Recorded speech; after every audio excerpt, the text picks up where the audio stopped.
ಮೂಡ ಹಗರಣದ ವಿರುದ್ಧ ಸಿಎಂ ಸಿದ್ದರಾಮಯ್ಯ ರಾಜೀನಾಮೆಗೆ ಆಗ್ರಹಿಸಿ ಬಿಜೆಪಿ ಪಾದಯಾತ್ರೆಯನ್ನ ಕೈಗೊಂಡಿದೆ. ಇದರಲ್ಲಿ ಮಾಜಿ ಸಚಿವರುಗಳಾದ ಬಿ ಶ್ರೀರಾಮುಲು ಮತ್ತು ಜನಾರ್ದನ ರೆಡ್ಡಿ ಕೈ ಹಿಡಿದು ನಡೆದಿದ್ದಾರೆ.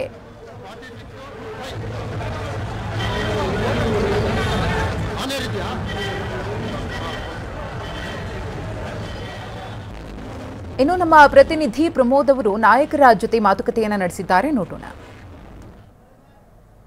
ನಮ್ಮ ಜೊತೆಗೆ ಮಾತನಾಡೋದಕ್ಕೆ ಜನಾರ್ದನ್ ರೆಡ್ಡಿ ಹಾಗೂ ಶ್ರೀರಾಮುಲು ಇಬ್ಬರು ಕೂಡ ಜೊತೆಯಾಗಿದ್ದಾರೆ.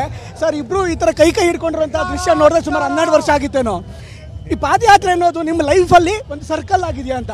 ಯಾಕೆ ನಿಮ್ಮ ವಿರುದ್ಧವೇ ತೊಡೆ ತಟ್ಟಿ ಸಿದ್ದರಾಮಯ್ಯನವರು ಪಾದಯಾತ್ರೆಗೆ ಹೋಗಿದ್ರು, ಈಗ ನೀವಿಬ್ಬರು ಅವರ ವಿರುದ್ಧ ಹೆಜ್ಜೆ ಆಗ್ತಾ ಇದ್ದಾರೆ. ನೋಡಿ, ಇದು ವಿಧಿ ಅನ್ನೋದು ಹೀಗಿರುತ್ತೆ.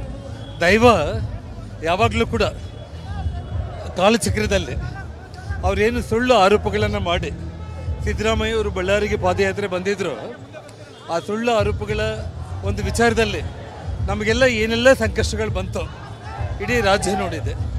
ಆದರೆ ನಾನು ಒಂದು ಮಾತನ್ನು ಹೇಳ್ತಾ ಇರ್ತೇನೆ, ದೈವ ನಾವೇನೇ ತಪ್ಪುಗಳನ್ನು ಮಾಡಿದ್ರು ಕೂಡ ಕ್ಷಮಿಸ್ತಾನೆ. ಆದರೆ ಕರ್ಮ ಇದೆಯಲ್ಲ, ಆ ಕೆಟ್ಟ ಕರ್ಮ ಮಾಡಿಕೊಂಡಿದ್ದವರಿಗೆ ಆ ಕೆಟ್ಟ ಕರ್ಮ ಹಿಂಬಾಲಿಸುತ್ತೆ. ಇವತ್ತು ಈ ರಾಜ್ಯದ ಮುಖ್ಯಮಂತ್ರಿ ಸಿದ್ದರಾಮಯ್ಯನವರು ಹಗರಣಗಳಲ್ಲಿ ಸಿಲುಕೊಂಡಿದ್ದಾರೆ. ಅವರು ನೇರವಾಗಿ ಅವ್ರ ಕುಟುಂಬನೇ ಸಿಲುಕಿದೆ.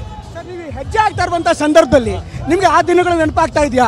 ನಿಮ್ಮ ವಿರುದ್ಧವೂ ಕೂಡ ಇದೇ ರೀತಿ ತೊಡೆ ತಟ್ಟಿ ಅವ್ರು ಬಂದಿದ್ದು. ಏನೊಂದು ದುರ್ಯೋಧನ ಮಾದರಿಯಲ್ಲಿ ದುರ್ಮಾರ್ಗತನದಿಂದ ದುರ್ಮಾರ್ಗ ಅನ್ನೋಂಥ ಒಂದು ರೀತಿಯಲ್ಲಿ ತೊಡೆ ತಟ್ಟಿ ಏನು ಪಾದಯಾತ್ರೆ ಬಂದಿದ್ರು, ಭಗವಂತ ಇವತ್ತು ಆ ತಾಯಿ ಚಾಮುಂಡೇಶ್ವರಿ ಯಾವ ರೀತಿಯ ಮಹಿಷಾಸುರನ್ನ ಅಲ್ಲಿ ಆ ತಾಯಿ ಶಿಕ್ಷೆ ಕೊಟ್ಟಿದ್ಲು, ಇವತ್ತು ಸಿದ್ದರಾಮಯ್ಯವರು ಕೂಡ ಆ ಒಂದು ಪರಿಸ್ಥಿತಿ ಒದಗಿ ಬಂದಿದೆ.